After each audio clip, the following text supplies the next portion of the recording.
Una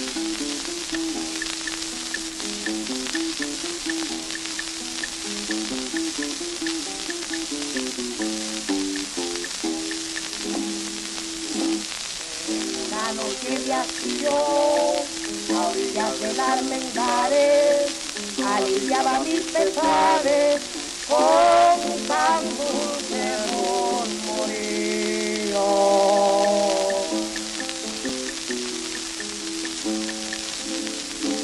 Allí me azotaba el frío, porque desnudo me hallaba, que en otro me encontraba, mirando a mi Cuba bella, el cielo azul, las estrellas y una mata de guayaba.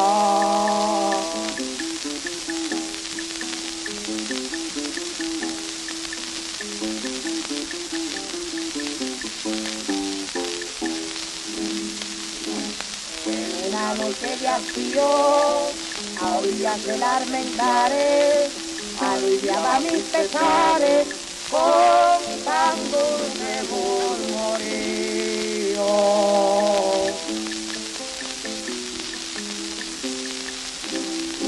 Allí me azotaba el frío, porque desnudo me hallaba, que gozoso me encontraba, mirando a mi Cuba bella, el cielo azul, las estrellas y una mata de guayaba.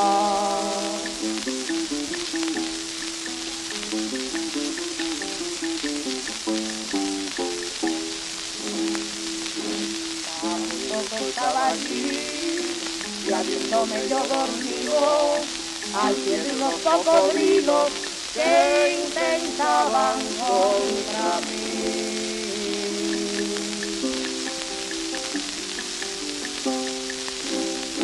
Cuando sorprendido me vi, al despertar de ese sueño, mirando todo el empeño, decidido se tomó, sin darse cuenta que yo dormido estaba risueño.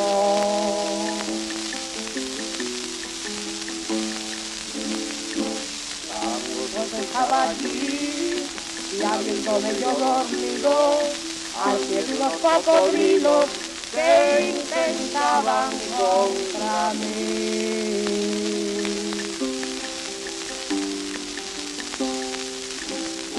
Cuando sorprendido me vi, al despertar de ese sueño, mirando todo el empeño, decidido se tomó, sin darse cuenta que yo dormí